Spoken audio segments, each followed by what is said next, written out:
Welcome to Crafty Brewers, Tales Behind Craft Beer, the podcast that will increase your enjoyment of craft beer and admiration for the people who make it. This is a very special episode because we took Crafty Brewers on the road to FOBAB.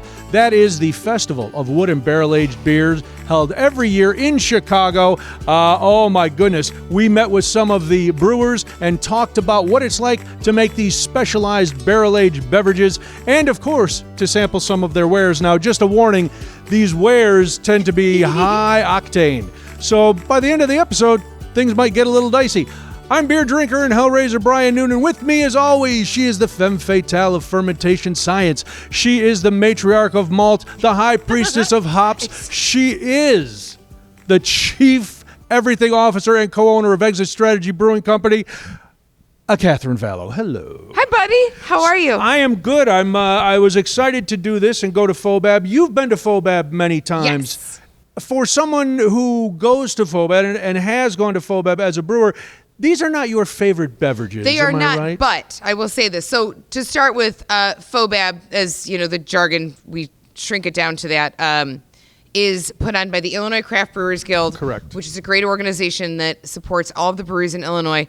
And it's a really, really exciting show of the skill that is involved in barrel aging. And yeah, it is true. By my fourth barrel-aged beer, I just think I'm drinking like alcoholic soy sauce. That's what my palate gets from it. But what I am always impressed with is the skill, and again, this right back to fermentation, the skill of how you ferment in a barrel. So you are taking a very, very raw device and you are aging in it. And fermentation can fluctuate. So like the science behind FOBAB and the beers entered in FOBAB is always really, really exciting to see and to talk about and geek out about. So soy or no soy, it's exciting to see what people are doing and how they're doing it. Now, Cody, our wonderful producer, Cody Goff, and I have gone to FOBAB many times. Yes. We're still able to recall being at FOBAB, so that's a good sign. But we didn't get the insight that you've had on the brewer's end. There's literally big curtains that keep the brewers separated from the unwashed masses. You know what's nice is I have a brewer pass and a press pass this year. Oh, we're going everywhere. No, I have the brewer pass. We're going everywhere. All right, so what have you seen? Give us an interesting behind-the-scenes FOBAB moment. So there's a couple different rooms that you can be in, right? There's the main area, which has mostly your dark beers. There is a cider section for barrel-aged cider, which is super, super cool. And then there is what I believe to be heaven on earth, which is the wild and sour room. Okay. And that's where, everything funky in the world happens, which is just so great. There's also the Brewers Lounge, which is fun. It is stocked almost exclusively with High Life. Miller High Life. That is what brewers drink when they don't want to drink their own stuff. You just sit in there and you snack and you drink some High Life. And that's a fun place to just see everybody and take a break and get away. This year, we're excited that we've got the Lager Lounge this year, which is going to be really, really interesting. We have an NA Lounge this year. Oh, nice. It's coming up, so if you want to take a break and have some hop water or just, some NA beer, great, which I think you mentioned earlier, these are some high octane beers. Yeah. It is really helpful to give consumers this break. You can still enjoy the festival, sure, and you don't have to get super shitty. You can, but you can also take a break, which I think is wonderful. Well, something that we carried over to this year that Cody and I learned after maybe the first or second year, you don't have to drink the whole sample. Like the first year, we were going in an hour early, and we were drinking the samples. And we were like, oh, we got an hour before everybody else comes in. Sure. And I felt bad if I didn't finish the whole sample. Sure. So about 2 hours into FOBAB, right. Well, and that's the thing. Samples are only 5 ounces, right? So they're not huge. Sure, but... Right. But you're exactly right. The ABV on all of these is so high that 11 4 to samples 15. in, you're 20 ounces of beer that's clocking double digits. And you're like, woo, I got it. Everything is great. Well, it is always a wonderful time. We had a great time. Enjoy these conversations that we had with brewers at FOBAB, the Festival of Wood and Barrel-Aged Beer. Here we are, Crafty Brewers, Tales Behind Craft Beer on the road. I'm Brian Noonan. She's Catherine Vallow. Have you been having fun? I have been having a great time. Have you been having fun? I have been having a great time. We are at FOBAB, the Festival of Wood and Barrel-Aged Beer. It is the 21st year for this festival, and we have been busy, haven't we? We have talked to so many people and had a lot of beer. Like, what kind of important people have we talked to? We have talked to brewery owners. We have talked to brewers. We have talked to winners. We're all winners, but we, verified winners. We've talked to, go ahead, start. Oh, no, I was going to say, and we talked to one of the men who is responsible for this whole thing. We talked to a current organizer, somebody who is on the event committee, and as Catherine said, we have talked to the winners are very excited. We have. Shouts to Pete from Haymarket. Thank you for chatting with us about the origin of FOBAB and where it came from. It's a great festival. We love it here. It is inclusive and equitable and wonderful and showcases the skill and fermentation behind these great beers. And we have sampled many great beers, which is surprising that I can still formulate a sentence, but I am a professional. So, Adults. we are adulting by imbibing very high alcohol content beers. Enjoy the rest of the episode. Founders of FOBAB, organizers of FOBAB, winners from FOBAB, brewers from FOBAB, Catherine's at FOBAB. I am. I'm here. Enjoy the episode. We are back at FOBAB. Mike Palin is the man behind Microphone Brewing. Microphone, that's what I said. Microphone Brewing. If you ever see me, you'll always see my name on my shirt. That's perfect. That's how it works, right? I wish I should put my name on my shirt. Mike, where's Microphone? We are up in Elk Grove Village, Illinois. Elk Grove Village. What got you in? Because we've talked to you before, back a long time ago. Refresh people's memory. What got you into the brewing life? You know, I took a botany class in the University of Wisconsin-Madison, and it was either grow a garden or brew a beer. And I'm like, I'm a college kid, I'm brewing a beer. And that one class set your course? It really did. And so once I moved to Chicago, I needed another hobby, and so I picked homebrewing back up again. And that was the DIY years, Pipework, Spiteful, 18th Street. So latched on with those guys and kind of hit the pavement, learning more and more about beer. Between my background in marketing and my wife's background in HR and accounting, it was like, let's just do this on our own. And finally put a name to our beer and put it out there. And what do you guys focus on at Microphone? Do you have one style or one avenue that you look at? We're about to celebrate 9 years in March. And what we found is that we need to be inclusive for everybody. So if you come there, you're going to find 4 lagers, some fruited, some Belgians, all the IPAs, stout, and barrel-aged stout. So And when did you get into the barrel aging? right away, as fast as we could. We knew that was something that I even homebrewed in my basement, barrel-aged beers. Oh, wow. So the first minute we had any little bit extra funds, we got beer and wood. And we've grown that program up to about 220 barrels right now. Seriously? Yeah.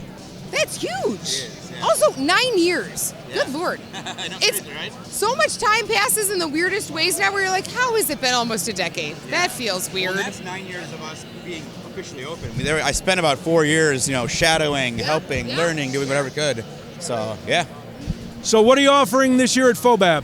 We've got a beer called Slap at a Base. It's a non-adjunct blend of imperial base stouts. One barrel was an Elijah Craig barrel, one was a Peerless Rye barrel, and the other one was a Willet's 18-year Family Estate barrel. So just that's kind of really showcasing our barrel program. We don't taste barrels until at least 16 months in. All these have 24, 32, 36-month statements on them, so long-aged. And then the other beer is a dark lager. We went in lager category for the first time ever, yeah. It was a beer we'd done before, a dark Czech lager, but this year we did something different with our wood treatment. And individually the barrels were like, but blended together and with a little bit of carbonation, I had to call Katie at the guild and be like, I need to change my entry. And I love it. It's big oak. It's musky, soaked oak and booze with, some nice, almost borderline barley wine notes. But it's a really clean, fun project. That sounds excellent. Is there a big difference barrel aging a lager than a stout? Yeah, you got to be cognizant of your going into ABV. If it's too low, other things can happen that you don't want. You can get that acetaldehyde or green apple, those kind of things. So we went in at least 8.5%. It finished at 11.99%. That's nice. Yeah. But that's a good approachable, for this, 12% is great. Yeah. It's wonderful. That's awesome. Yeah. And all of our beers down to Omega Yeast Labs to be analyzed, so we will get those exact ABVs come from them.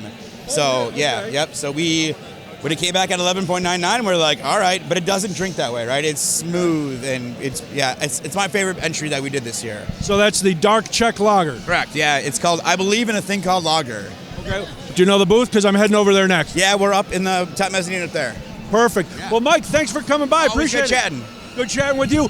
Microphone Brewing is, well, give us all the socials. Give us everything. It's just simple, Microphone Brewing. MIKERPHONE Brewing. So we're Instagram, Facebook, microphonebrewing.com. That's what we're doing. Perfect. Well, we'll talk to you again soon. All right, Thanks, Mike. cheers, guys. Take care. You. Thanks, buddy. From FOBAB, I got to have a drink. Thank you, honey. Cheers. Hey, guess what? We're back at FOBAB, and today I am with, yesterday. Hi, we're back at FOBAB. I'm with Eric from Flipside Brewery in Tinley Park. Eric, give us your full name for the record in case there's any legal matters afterwards. My name is Eric Pizer, and if anyone asks, I didn't do it. Okay, that makes perfect sense. So Flipside has been in Tinley. You've been there 3 years now. About a year and a half. I was going to say 2 Yep. years. So what got you into brewing? I like things that taste good. I like cooking and all that, and when I started drinking beers, I realized that I could make them, and I tasted, good beers and started making them, and next thing I knew, I opened a brewery. Very nice. So it was home brewing at first? Yeah, I was homebrewing at first in the garage, in the basement, and then it just got bigger and out of control, and next thing I knew, here we are. And does Flipside, do you have like a philosophy sounds weird, but like a certain style that you lean toward? Yeah, real classic styles, pretty straightforward stuff, a lot of British beers, English styles, some lagers, the IPAs, a little bit of everything. We're a full restaurant, so to go with our great smash burgers and chicken sandwiches and wings and all that, I got to have a little bit of everything, so pretty good variety of styles. So I've got my light lager here up in the lager lounge. Oh, nice. Yeah, and then, just a little rotating variety of just really drinkable, straightforward beers. And you said you've got your light lager in the lager lounge, which is a great stop if you're at FOBAB and you need a little break from the barrel age stuff. Do you have a barrel age program yet? I have 2 barrels. And what do you put in those barrels? Right now there's an Imperial Stout in both of them. So hopefully every 6 months I can roll one of them out. But I wouldn't call it much of a program so much as a few square Starting it out to try. Is it something that as a brewer, because of the popularity of FOBAB and the barrel age programs around the country, is it something you feel you have to get involved in? Maybe a little bit. It's a fun, good thing to do. Like, I like them. I don't love it being all encompassing, and I just don't have the space for it. So I don't need to force it any more than I have to. It's So actually one of the things that we don't chat about enough is the physical room required to barrel age is mass. You need an enormous amount of square footage. It's not like, what I'm going to do, try this one thing one time. It's just, that's not it. You need racks and stacks and stuff. yeah, I have 1 barrel here, 1 barrel there, and they're already in the way. So adding more would be a problem. So this is the best I can do right now. Yeah. Enough, I am done. Yeah. Have you tried something here that has just been mind blowing to you yet? I haven't tried too much. I've been drinking mostly the Revolution Super Zero. So. There you go. Good way to start. Well, thanks for stopping by. Flipside Brewing is in Tinley Park, Illinois. Eric is the man behind it. Come visit us, 7144 183rd Street. We're open every day. Got socials? At Flipside Brewing. Pretty simple. At Flipside Brewing. It's very simple. And he didn't do it. Cheers. Bonjour and hello. We're still at FOBAB, where we will be for a very long time. We've got a crew from Revolution Brewing that we're going to chat with very quickly. We have Tim, and we have Victor, and we have Party Barb, also known as Regular Barb, but mostly Party Barb. So first off, Rev is sponsoring the Super Zero Lounge, which is the first time that FOBAB has done an NA lounge, and I think it's super interesting for a couple of reasons. We just recently got done talking about the shift in market share in the craft beer industry and how so many breweries are moving to having an NA option, especially hop water. Tell me about your hop water, if you want to. All right, our hop water I've is... never done this before. This feels so... Tell me, Barb.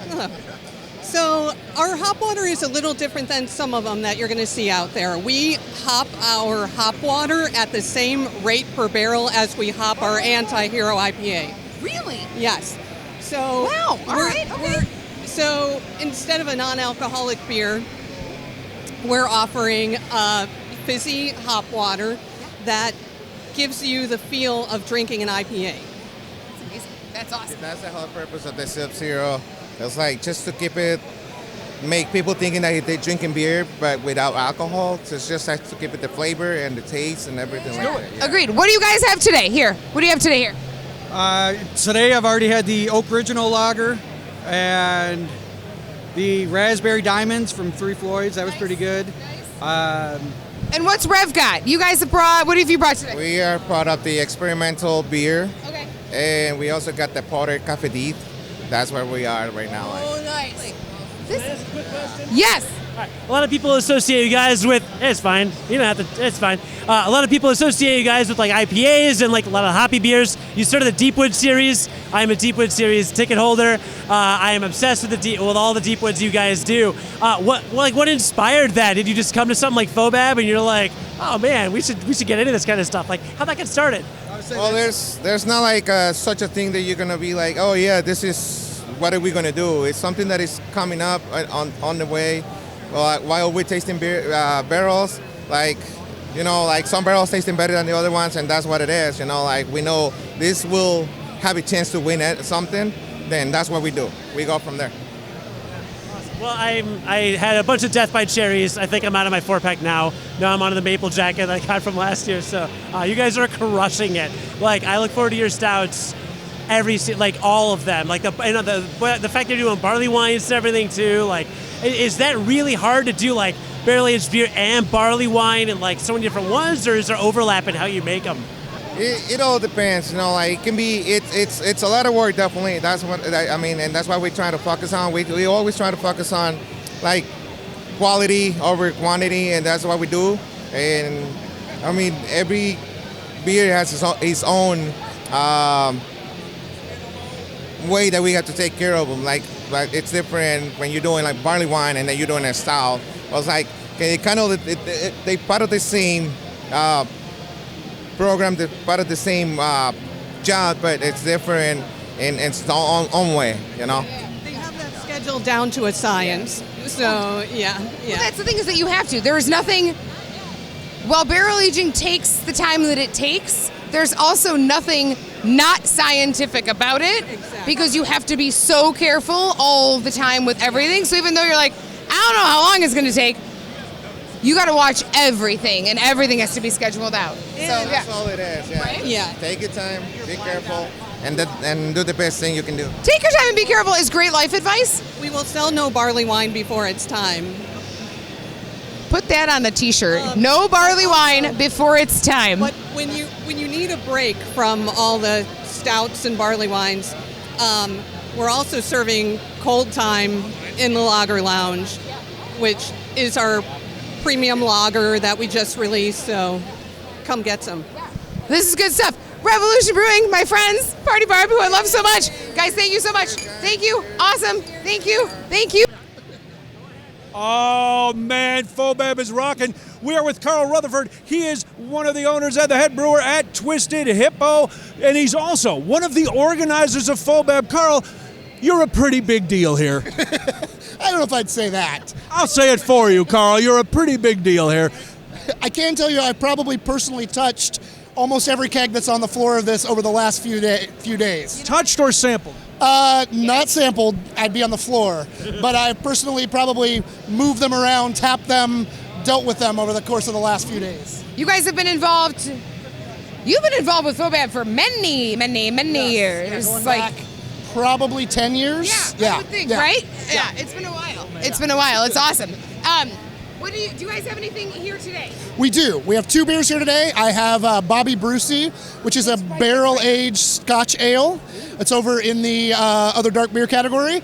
And then over in the experimental category, we have Stardust on Mars, which is our golden ale with gin botanicals that we then put in gin barrels. So it's kind of a double gin. Can you direct where am I going for this? That one is over in experimental. I believe it is number, I want to say 830. That sounds great. Yeah. That sounds wonderful.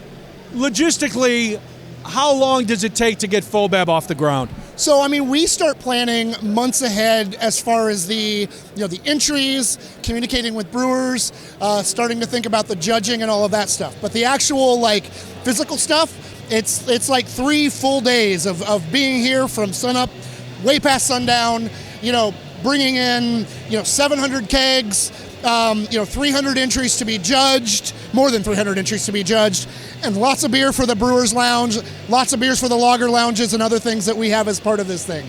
So it's quite a big undertaking. It takes a lot of hands and a lot of volunteer help that we deeply and truly appreciate.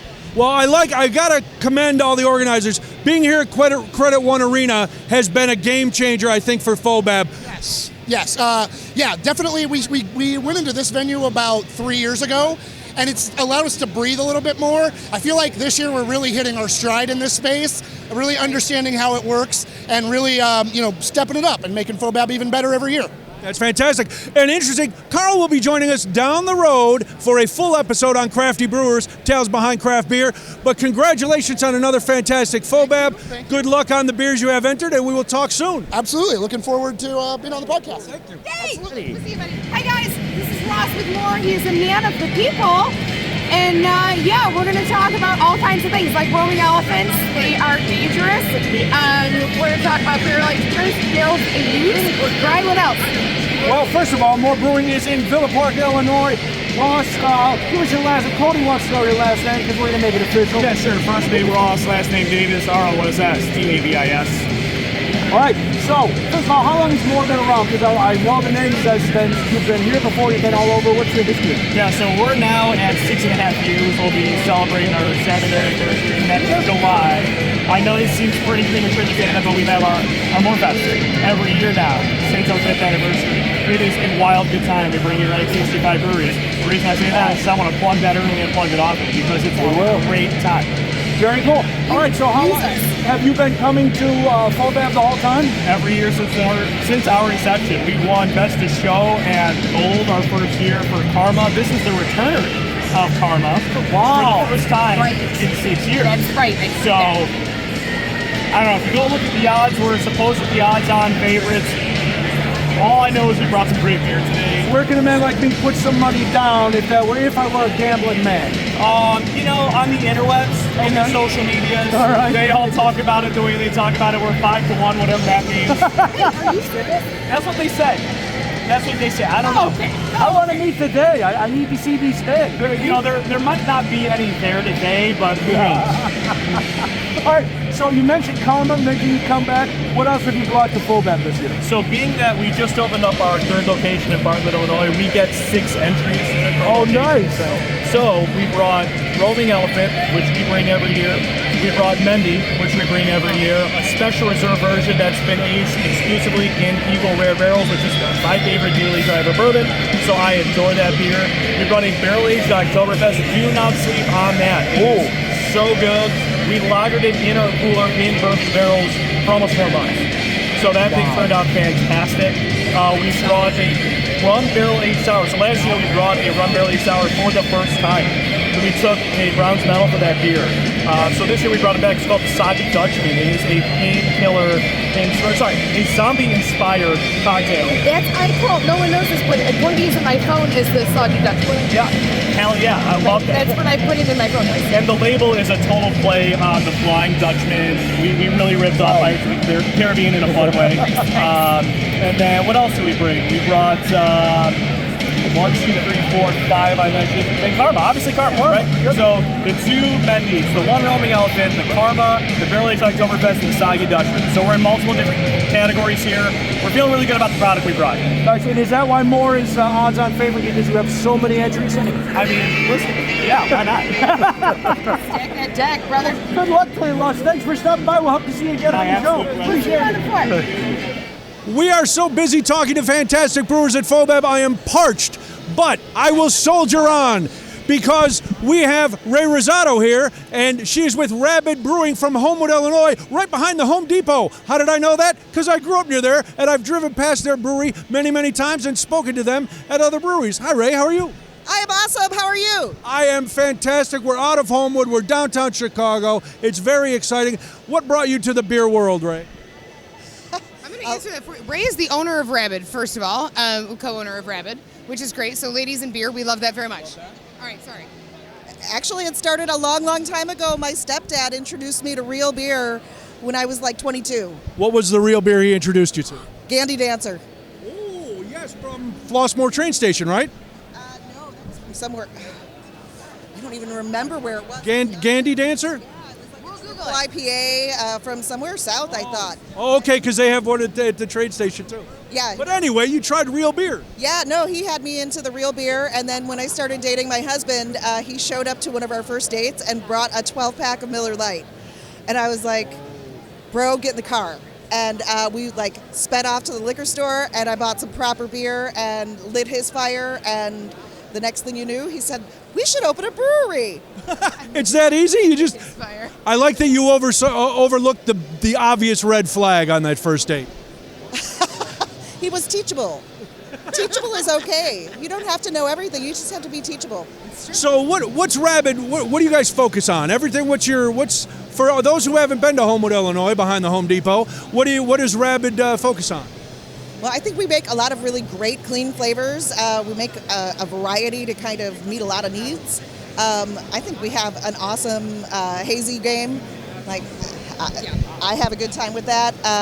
They're doing some really cool work with lagers and more like traditional styles. That wasn't something I ever was interested in, but I saw the interest for consumers, so that's been a lot of fun. And then one of the biggest surprises ever for us was that fruited beers. We do a line of fruited ales, and that has been actually like one of the best sellers ever, and a really great way to sort of bring somebody over the threshold who goes, I'm afraid of beer, I don't want to try anything. It's like something accessible. And what brought you to, what are you barrel aging? What brought you here to FOBAB today? I actually work on the events committee, so I've got my organizer here, which means that I can tell everybody what to do. And I've been doing this is my third season doing this. It's like beer camp. We stay down here, we work like crazy people for like 4 days. But the things that I learn and the things that I'm able to bring back to my place, invaluable. And friendships, yeah. What's the biggest change that you've seen in FOBAB over the time that you've been working on the event committee? Well, I would actually take it back to the first time I attended a FOBAB, which would have been around 2010. And in 2010, there were about 6 women in the room. There was nobody of color.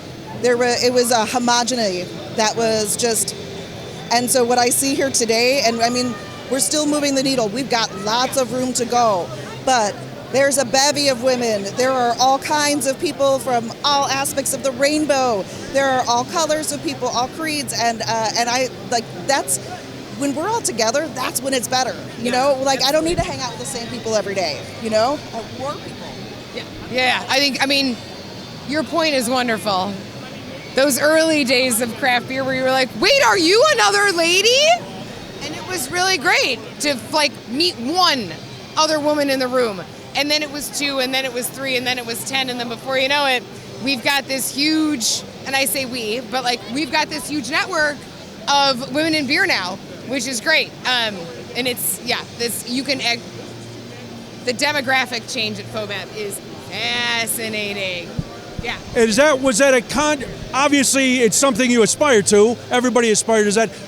Was there a conscious effort by the Brewers Guild to say we need to reach out and mix this thing up a little bit? I don't know that I think it was a Brewers Guild thing. I think maybe there was some of that, but I think that there were a number of us that were on the fringes that were kind of going, sorry guys, I'm here. Yeah, okay? 100%. I'm here, I'm a Latina, I'm a whatever, I'm here, and make a space for me because, so I think a certain amount of it was people sort of gently demanding. Yeah, Ray has always been better at explaining the kind of genesis of how that is, and I just kind of stood here and was like, somebody is going to listen to me and not ask where the man is. And Ray always puts it way more eloquently of like, no, we're going to make space for these people in this industry. Can I tell a really good story? Yes. So I always tell stories about how like this man said some stupid crap to me and it hurt my feelers and blah, blah. So I had this guy who is a regular at my place for a long time. And he's kind of one of those guys that would ask me questions, but then he wouldn't really be satisfied. And so he would turn around and ask my husband or ask me to ask my husband. And a few weeks ago, he came in and he asked me a question about lactobacillus. I answered the question concisely and accurately and with an example even. And he said, thanks, Ray. Wow. That's a huge win. Guys, we have no idea. When you do that and you do it the right way and someone doesn't say, can I double check with the guy with the man parts? It's such a bit, like, you feel so good.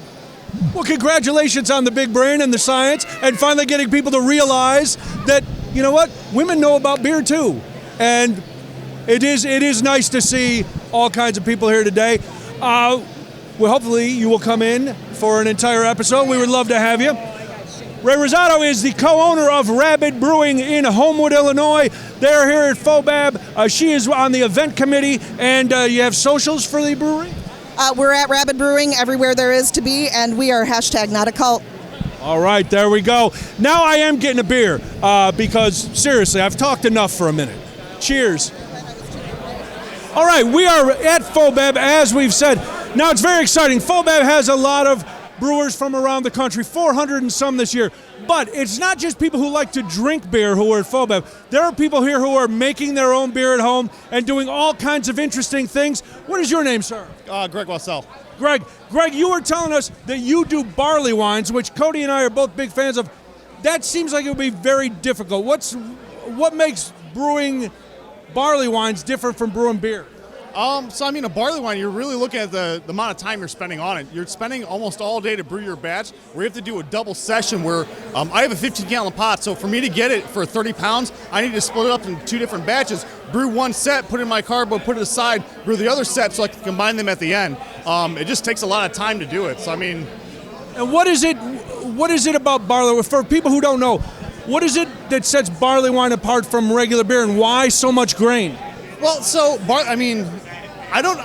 when I looked up the recipe, there's ratios for it, but it's the high BV, right? So it's a lot of sweetness. For me, when I think of barley wine, I'm thinking like caramely. It's a lot of thick molasses. It's not a stout. You can hide a little bit with the stout. A barley wine, you got to be true to the light grains, and it just takes a lot of them. And where does the sweetness in the barley wine come from? I mean, you're talking about the starch fermentation. So I do everything from grain. I don't get the kits. I go everything with stainless steel and the extraction process from starches. What kind of grains make the best barley wine?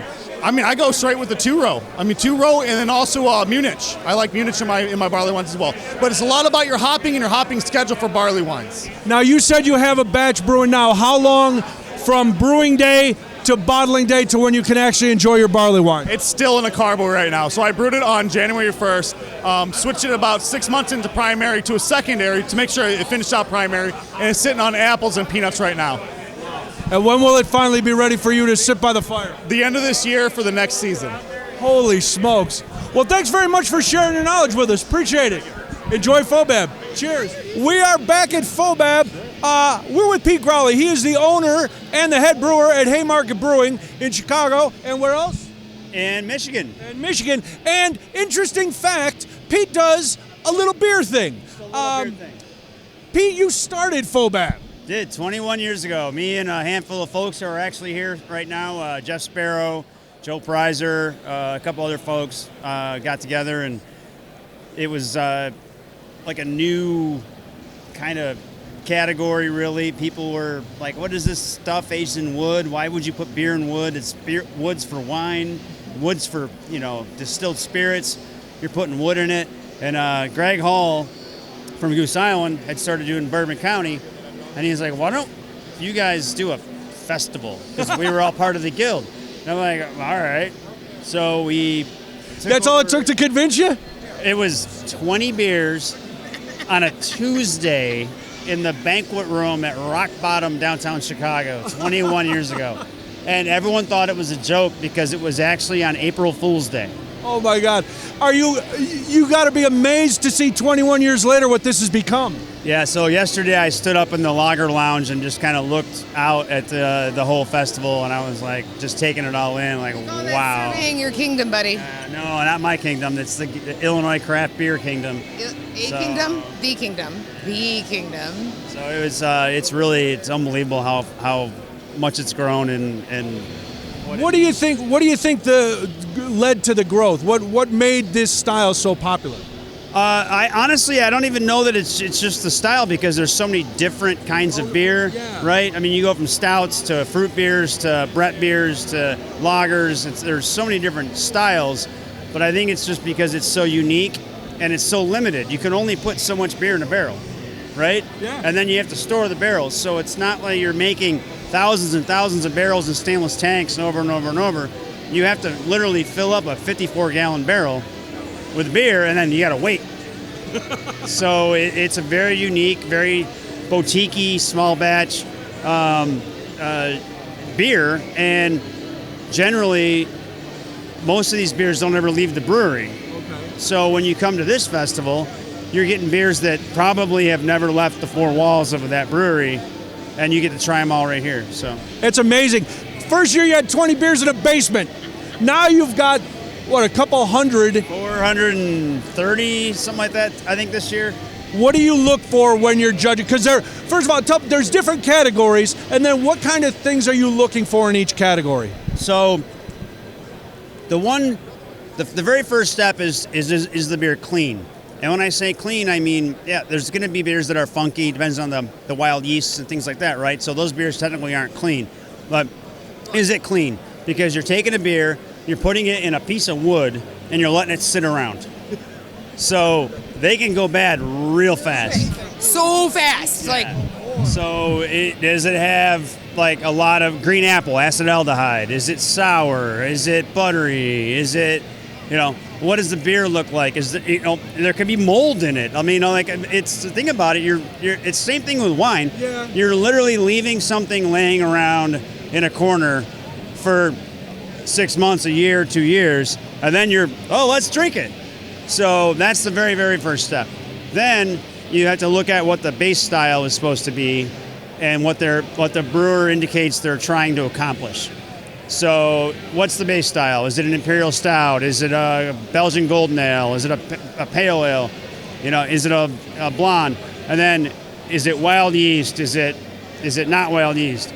Is there any additives, fruit? So you have to kind of go through all the different steps to see, is it in the range of the style? Is it clean? And then also, do you like the beer or not? Yeah.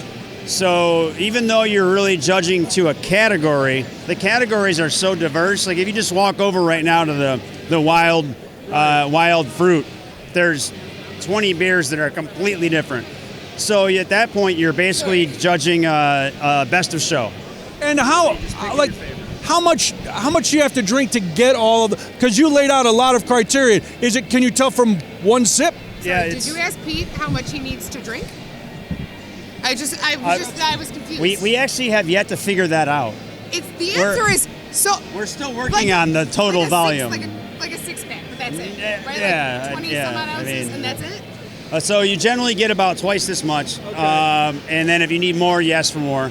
But you have so many different beers you need to try, so there's generally 8 or 10 in a panel that you just take, smell, look, sniff, smell, look, sniff, taste, take notes, and then you go back and you do them all again, and then you say, okay, well, these 4, not so much.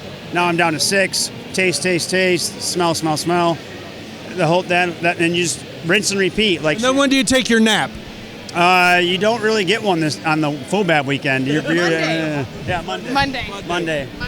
Well, congratulations on this little beer thing that you do. It's a little thing. I got to tell you, there was a year that we entered, and you gave a great note, and it was like, shit, that's amazing. Like, Pedro liked it. Yeah, sometimes I'll leave like a little, if I really like the beer, I'll be like, best damn beer on the table, or something like that, just to give a little something. Yeah, buddy. Well, Pete, congratulations. Pete Growley is the owner and head brewer of Haymarket Brewing. He is also the founder of this whole little beer thing. One of the founders, one of the many founders, or one of the few founders. He's one of the guys, and he's a judge, and he's the man. And thank you, Pete. We look forward to talking to you again. Have a great Take care. day. Cheers.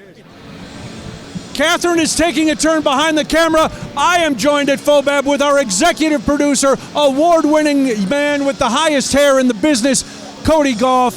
Cody, we are trying this one. All the beers we've tried at FOBAB, this one has stood out to us. Yeah, Tangled Roots Brewing Company out of Ottawa. This is the Imperial Cosmic Apple Pie aged in bourbon barrels. And it is phenomenal. You get the apple tartness, you get the creaminess, you get the bourbon barreling, you get Catherine doing camera, and she does not like taking direction. Cody told her to do horizontal, and man, she was not happy about it. Yeah, it's really sweet, obviously, but it's not overly sweet. No, not overly. I mean, and, we're in the specialty and experimental beer section, so it's obviously not like, it's not dark, right? It's not like a dark, bourbon barrel aged beer. It's more like a wheat wine kind of consistency. But God, it tastes so good. Yeah, this is a good beer sitting around the fire, smoking a cigar, maybe making some s'mores. It's a nice dessert beer. It reminds me of Bourbon County a few years ago had their apple. The caramel apple. Caramel apple, yeah. So if you like that, dang, they nailed it. And if you're ever out at Starved Rock, Tangled Roots does a specialty beer for the Starved Rock Lodge. It's an amber, and it is phenomenal as well. So good on you, Tangled Roots from Ottawa, Illinois. And this is us from FOBAB. So they're about to announce the winners of the fruit beer category. Third place, bronze medal, Sun King Brewery, Fisher's Polynesian Passion. We like Sun King. Sun King out of Indianapolis, Indiana, where I go every year for Gen Con, a big gaming convention. Second place, silver medal, 10 Barrel Westside Takomichu. And in a moment, Catherine's going to talk about why fruit beers are so tricky, and we'll see if we can maybe grab one of the winners here. And the gold medal goes to, for the fruit beer category here at FOBAB, Festival of Wood Barrel-Aged Beer, Wood and Barrel-Aged Beer 2023 is taking a long time. It must be taking a while to take those photos up there. Large crowd gathered here, amassed in front of the stage for this historic crowning. A zillion people here at FOBAB. People are just swarming around the beers, trying to drink them, because I guess that's why you would go to a beer event in the first place. Wow, they're really leaving us in suspense here. This is really dramatic for not a whole lot of reason. But again, when we take all of our friends up and we have to take very large group pictures, it takes a long time. Here we go, and the winner goes to Haymarket Pub and Brewery, the Icky Bob Thornton. Now, Catherine, why are fruit beers so hard? Fruit beers are tricky because if you use anything that is an extract, something that's chemically based, something that somebody designed to taste like a peach instead of tasting, instead of being a peach, you got to watch it because it ferments differently, and you can have some off flavors with it, and you can also tell sometimes when you use compounds and adjuncts as opposed to actual fruit. I am drinking Apricot Market Rate right now from Off Color Brewing. Again, Lafleur High. And you can tell it's actual apricot, as opposed to things that where you're like, oh, this says it's got blackberries, and then it tastes a little bit chemically. It's because you had a blackberry adjunct instead of blackberry puree. Very, very nice and seen. And Brian just talked to Catherine about why fruit beers are so difficult. You got to use organic fruits. You can't use extracts and all that. You can if you're in your tap room, but not when you're using wood, because when wood's involved, you got all kinds of different. There are so many variables when you're putting something in. You're putting a beer into an organic thing. I mean, these barrels aren't treated with anything, so you can use these adjuncts when you're serving out of stainless, when you're serving out of your tap room. When you're putting stuff in wood, you are not going to mess with anything that's got some kind of weird chemical backbone, because you don't know what the beer is going to do to interact with that. Hey, we're back at where are we? We're back at FOBAB. The day gets longer and longer. This is very exciting. The awards are happening right now. And Jeremy Dopp is the head brewer at Metropolitan Brewing. And you guys just won in the lager category. Yes, sir. Yeah. What'd you win for? Barrel-aged Doppelbock. Very nice. Now, have you entered lagers before? Yeah. We actually won third place last year. Very exciting. The same beer.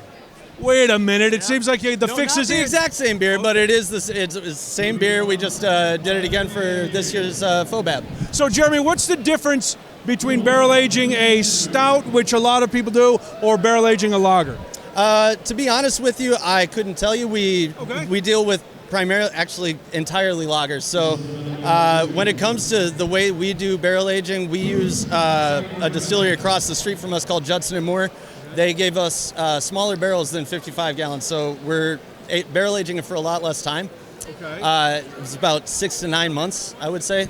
Sometimes we left them in a little longer, but it's all about the blending process and pulling them out and kegging them and then figuring out the ratio you want. And it's nice to have a smaller barrel because those 55-gallon ones are so big, they take up so much space. You stub your toe all the time. Yep, all the time. It's tough. It's ridiculous. It's tough. It's nice to actually use the smaller barrels, to be honest with you. It's really nice. Yeah, we also use the smaller barrels, and it's so those 50. Yes. Yes. Just smaller barrels. It's awesome. Yeah, and it's nice to have the local distillery that supplies us with them as well. So that's a lot of fun. So and what got you into beer, Jeremy? I was homebrewing 15 years ago, man, before I could drink. So I've been doing it for a while and just got into it professionally out of doing it for so long as a homebrewer. So and Metropolitan, a huge Chicago brewery. I love Crankshaft. That's like my favorite. So you guys focus. You said you focus on lagers and things like that. Was that your decision? Was it something that you've just seen the market say there's a big market for lagers and lighter beers? So I will say Doug Hurst, the owner, was the one who formulated all of the lager recipes. I've been working for them for about 3 years, and it's just one of those things where we like to think we make beer for brewers. Yep. Where if you make beer, you want to have something light and easy to drink all the time, and we focus on that as our core market. And cool. A lot of Chicagoans feel the same way. So we do. We love it. Congratulations again on the big win. Metropolitan Brewing, where can people find Metropolitan? 3057 North Rockwell. We got a beautiful tap room. Yeah, it's my favorite tap room. Long before I started working there, it's always been my favorite tap room. So. Views of the river, the whole thing. Yeah. Absolutely, man. It's gorgeous. Thanks, man. Congrats again. Thanks for taking a minute. Appreciate it. This is very exciting. We are with the creative team from Jackie O's Brewing in Athens, Ohio. Holy cow. Athens, Ohio. Introduce yourselves, please. Hey, I'm Kevin Caulfield, Director of Sales. Hi, I'm Erica Mirth, our Head of Design. Very nice. And you guys just won second place in the Strong Porter and Stout category. Or third place, I'm sorry. Third place. Sorry, I was bumping you up. But very nice. For what did you offer? What did you win third place? We sent a beer called Double Barrel Temple Minerva. Temple Minerva is a beer that we started releasing last year. Imperial Stout aged in bourbon barrels for 23 months, so extended aged. This version this year, we took those bourbon barrels and then we put that beer in barrels that held both bourbon and rum. So that's where the double barrel comes from. I think it's one of the better beers we've ever done. So I'm more than pleased to see it win a medal, finally. Now, Athens, Ohio, people might not know, small town, southeast Ohio, home of Ohio University. What does this mean for a brewery in a smaller market to win a medal at FOBAB? Yeah, I mean, it's huge. It's huge for us at the brewery. Got to give a huge shout out to everybody back home in Ohio, in Athens and Columbus. This is a massive thing for us. It's huge for, just that general region. Southeast Ohio is, one of the poorest sections in Ohio, so to have something to be very proud of right now is just really huge for everybody back home. This is a great commentary, and I could talk forever about what you just said, having gone to school there. My husband's from Cincinnati, and so we love Ohio. We love that part of Ohio. Cleveland, not so much. We appreciate Cleveland. Right. We love it all. It's the heart of it all for a reason. It is the heart of it all for a reason. Yeah. Guys, congratulations. Thank you so much. Congratulations, Jackie O's, third place winner in, there it is, look at that. That is beautiful. The Strong Porter or Stout category, taking that back to Athens, Ohio. Very, very proud. Thanks, you guys. Appreciate it. We love hanging with winners because we are winners. That's right. We're winners. We only talk to winners. Oh, okay, great. Guys, do you like these shirts? This right here is a lovely... Do you want to also be a winner and wear Crafty Brewers merch? Be a winner. I got his crop here. Brian's got his hoodie. Cody's got his t-shirt on. CraftyBrewersPod.com. Hit the merch up. Do it now. Be cool. It will, in fact, sell out. Just kidding. It will never sell out. But we want you to buy all of it. Oh, my goodness. We are back. Ross Davis is back here. We talked to him earlier. We were talking about all the great stuff they had for FOBAB. More Brewing just brings in Second place for Best in Show. Ross, congratulations. It's fantastic. Oh, thank you so much. I mean, we talked earlier about how I was feeling like we brought some good liquid, and I'm glad that shows in the fact that we won runner-up and that we won a gold medal. Okay, so the actual question is, what's the winnings now? There's bets online. That's right. I put $1,000 down. What did I win? I don't know. But I put win, place, or show. You won $5,000. Thank you so much. Great job. Thank you, guys. Thank you so much. Congratulations. That's terrific. Congratulations. More Brewing taking runner-up for Best in Show. We talked to him before he was the huge winner. Now he's the huge winner. Look at him right there. There he is. Thank you. Thanks, Dad. Congrats. That's terrific. Thanks for talking to us. That's a wrap from FOBAB. Crafty Brewers on the road. We'll be doing this more often. I had a good time. Did you have fun? I had so much fun. Cody, it was obvious Cody had fun. Yeah. I always have fun. Always have fun. From what I can remember. Well, that's why there's video and audio to embarrass you in front of your children for years to come. Crafty Brewers, Tales Behind Craft Beer is recorded at Exit Strategy Brewing Company in Forest Park, Illinois, and produced by award-winning podcast producer Cody Goff. Do you have a brewery that you would like us to talk to? Maybe a beer myth you'd like busted, or an exciting story of bad customer behavior? Well then, send us a note. It's craftybrewerspod@gmail.com. Catherine, people should do other things for the socials. They should do all of the other things. Brian, you should follow along on Instagram. We are at crafty_brewers_pod. You should like and follow and share and subscribe. We are on Apple, Spotify, Google, YouTube, all the things. What kind of ratings should people give us? Oh, 5 stars. 5 points to Gryffindor. And don't forget, you can go to craftybrewerspod.com and pick up some fantastic merch like this, modeled by moi. There's all kinds of great stuff there, great designs, everything, all different sizes, colors. You can also read the blog at craftybrewerspod.com. You can see episodes, you can do everything, and communicate with us there. So that is where you should be. For Crafty Brewers, Tales Behind Craft Beer, I'm Brian Noonan. How are we? I don't know. You guys came up with it. You know what? You are Brian Noonan. I am Brian. All right. And I am Catherine Vallow. And the words of wisdom for today is this: don't be the 5th non-blonde. Well, because the band is 4 non-blondes. Don't be the 5th one. Ah, there we go.